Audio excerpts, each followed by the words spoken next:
bit because of the committees and the task forces that I serve on for the Anglican Church in North America. I was most recently in Phoenix, and I get to go to Denver in May. And while I enjoy seeing new places and getting to see parts of the country I've never been, I don't particularly enjoy getting here, the travel part, especially flying. It lost its romance for me a long time ago. There is absolutely nothing glamorous about being herded from one overcrowded plane to the next while you're following a really tight time schedule.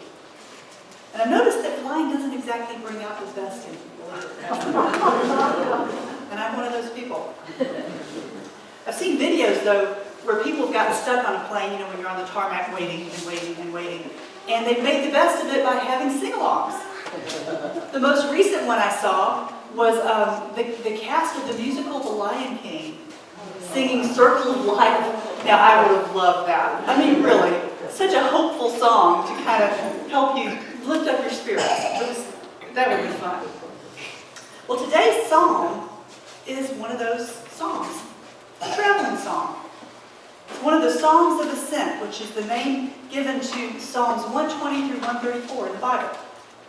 And these were the songs that the Jews sung as they made their annual pilgrimages to Jerusalem. Jerusalem was built on a hill, and it was the highest city in the whole region, so anytime you went to Jerusalem, you were ascending. Thus the name Songs of Ascent. And Jewish men were required to travel 3 times a year to Jerusalem for the annual festivals, the Passover and Pentecost and the Festival of Tabernacles. They had to go and worship and offer sacrifices at the temple. But for these travelers, they weren't just merely passing the time while they got from point A to point B. They were pilgrims, and they saw themselves on a journey. And not just on a journey to Jerusalem, but on a journey through life. The song that they sung reminded them of God's faithfulness and of God's promises to His people. Today's psalm is one of those songs of ascent. So let's look at it together. It's in your bulletin. Psalm 126. Verses 1 and 2. When the Lord restored the fortunes of Zion, we were like those who dreamed. Our mouths were filled with laughter, our tongues with songs of joy. Then it was said among the nations, the Lord has done great things for them. Now what the psalmist is talking about here is when God's people had been in exile and He brought them back home, back to the promised land. They'd spent 70 long years in captivity in Babylon, cut off from everything, from their homes, from their land, from the temple where they could worship their God. Everything that gave them identity and meaning in life, they were separated from. So they must have felt forsaken and hopeless. But then, the Lord raises up a deliverer for them in one of the most unlikely places imaginable. He raises up a Persian ruler named Cyrus to overthrow the Babylonians and send God's people back home. It must have seemed like a dream, too good to be true. I mean, after all the long decades of being separated, all of a sudden they get to just go back home? Can you imagine? The only thing I can liken it to is how I would have imagined it was for the concentration camp survivors when the U.S. troops rolled in. Can you imagine the joy? I mean, here are soldiers who are caring for them and showing compassion and mercy when all they've ever known has been brutality and torture and being treated as less than human. Even though their bodies may have been too weak to have expressed it, I would imagine their souls and their spirits couldn't have contained the joy they felt. And that's what we see in verse 3. The Lord has done great things for us, and we are filled with joy. It's a declaration of praise and thanksgiving to God for His goodness and His faithfulness to His people. They proclaim His praise because of what He has accomplished for them in the past. And because of how God has dealt with them in the past, they now have confidence to turn to Him in times of need in the present. Look at verse 4. Restore our fortunes, Lord, like streams in the Negev. Now, at the beginning of the psalm, it says the Lord has restored our fortunes. And Zion is the city of God, Jerusalem. It's another way of talking about God's people. So here they are again. They've just celebrated the fact that God has restored their fortunes, and now they're saying to Him again, restore our fortunes. And we don't know what exactly that means, what's prompting this petition. that's causing the psalmist to write, but it's so true of just life in general. Because we seem to regularly go through trials and difficulties in life, one after the other. We'll have a season of good things, and then we'll have a hard season, to be followed by another good season, and on and on and on. I've never known anyone who has lived a worry-free life. Either they or somebody they love has suffered from illness or difficulty or some sort of loss. So again and again, we turn to the Lord and we ask for help. And each time we do it with faith and trust that He will act on our behalf, and He will always answer. He'll always hear, and He will always answer. Now, we don't always understand how He answers, though. His ways and His timings are very hard to comprehend. But if we've placed our lives in His hands, we know that He's in control. And so we can trust Him with the outcome, no matter what it is. It seems to me, though, that God never moves swiftly. At least not from my limited perspective. There have been times in history when He has responded with thunderous immediacy. Like when Elijah called down fire from heaven. Boom, there it was. Or when Jesus calmed the storm. He just spoke a word and the water went calm. But most of the time, as I said, from my limited perspective, God is very slow and very steady in how He acts in our lives. We may not see grand miracles day after day, but we can be assured that He is at work, not only in our lives, but in the world around us. Now, the last two verses of the psalm are God's response to the psalmist. He says, "Those who sow with tears will reap with songs of joy. Those who go out weeping, carrying seed to sow, will return with songs of joy, carrying sheaves with them." It's God's promise for the future. That even though we experience suffering and hard times and trials in this life, if we press on in our pilgrimage, and if we sow the seeds of hope in our lives and in the lives of people around us, we can expect a harvest of blessing. We can be assured that either in this life or in the next, there will be good things that God has for us. But again, it takes time. But in following Jesus, we're called to be faithful, because He is always faithful. That is an important reminder for us in this day, because we live in an instant society. It seems like most of the innovations of the last few generations have been created to eliminate us having to wait. Things that used to take time and patience now can be achieved very quickly, and it's usually with a minimum of effort. Let me just give you two examples: cooking and laundry. Before the invention of modern appliances, women spent most of their time cooking and doing laundry because it had to be done by hand, piece by piece. But now we can knock them out like that. Either ourselves or pay somebody else to do it and just drive through and pick it up. But there are no shortcuts in following Jesus. There are no shortcuts for the disciple. We can't pay someone to learn for us the lessons that God has for us in this life. The life of a Christian is one of obedience and patience as we journey through, one step at a time. Because it's not just about traveling from the cradle to the grave. It's the journey itself that is preparing us for our ultimate destination, which is heaven. We're not just meant to plod through this life making the best of it for however many years we happen to be given. We're called to be pilgrims on a journey of discovery, learning about who God is and about who He's called us to be. And when we encounter the dangers, trials, and snares, as we know we will, we can be assured that God will either rescue us from them, or redeem them for His purposes and His glory.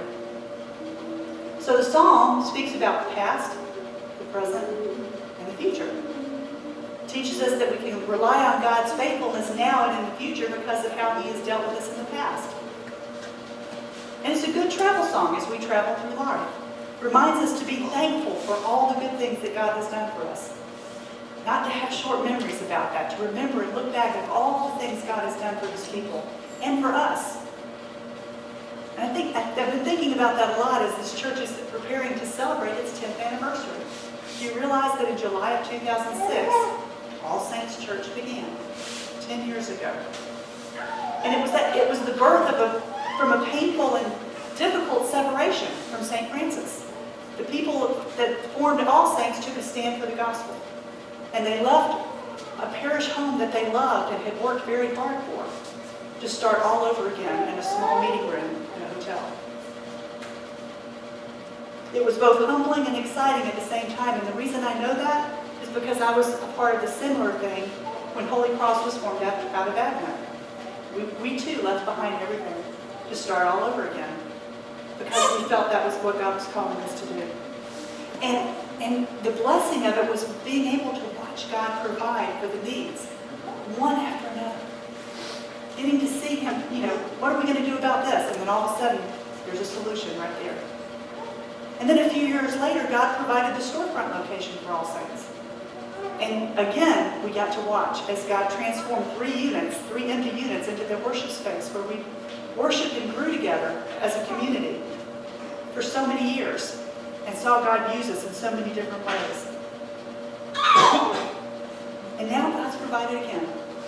Here we are in this brand new space. And we're full of hope and expectation that He's given us all of this because He's got big plans for us. God's not done with us yet. And it's been a lot of hard work to get to this point. And there's a lot of hard work ahead. But even though we've been sowing with tears and painting with tears and laying floor with tears, you get the picture, there is a harvest of blessing ahead. For us and certainly for those that God is calling. And again, it's just incredible to watch how the Lord provides. We don't get to see that as Americans because we are such an affluent society. We have most of our needs all met. It's when you're in need that God's always there, but all of a sudden you can see it in a way that you couldn't before. And of course, He provides through the faithfulness of His people. He gives us a chance to give back as well as receive. As a church family, we're on a pilgrimage together. We're seeking God's will and we're following Him step by step. And just like the pilgrims on their way to Jerusalem, we need to remind ourselves of God's goodness and faithfulness in the past so that we can continue to turn to Him again and again, both now and in the future. We need to strengthen our faith and have that sense of hope and expectation for what God is doing and will do. It's interesting, the psalm calls us to remember God's faithfulness in the past, but the Old Testament and New Testament lessons today tell us to forget the past. Anybody notice that? Isaiah 43:18 and 19. Forget the former things. Do not dwell on the past. See, I'm doing a new thing. And then in Philippians 3, verses 13 and 14. Forgetting what is behind and straining forward to what is ahead, I press on towards the goal to win the prize for which God has called me heavenward in Christ Jesus. So what are we supposed to do? Forget or remember? Both. Of course, the answer is both. There are many times that the Bible tells us to remember. The whole church year is formed around remembering God's saving acts for His people. All the feasts from Advent to Pentecost are about remembering what God has done in our midst. And though we remember the past, we don't dwell on it. We don't allow ourselves to get stuck there. We're always moving forward into the future. Remembering the past is important. But it's a mistake to think and expect things will always be as they have always been. God Himself never changes, but He is always changing in the way He works in our lives and the world around us. He's wildly creative. How He's done things before does not dictate how He will do things again. We can't pin Him down to a certain method or a formula, although we would like to. We kind of want to do that because it makes us feel like we got a handle on Him, just a little bit of control. But that's our humanness. That's our fallen nature. We want to have that control over something and someone that will never, ever be controlled. God will never fit into our little boxes. And that's an important message for us today as well, because on this journey in this new place that we are, we're being forced to do things in ways we haven't done them before. The very facility dictates that. And just because we can't do it the way we've always done it, doesn't mean God's not in it. In fact, it's probably a pretty good indication that God is in it. That He's not letting us stay stuck. That He's nudging us and pushing us forward. He doesn't want us to get settled because He wants us to remember we're pilgrims on a journey. And we're always moving forward. What was the last thing Jesus said to the disciples before he ascended into heaven? Go. Not stay. Go.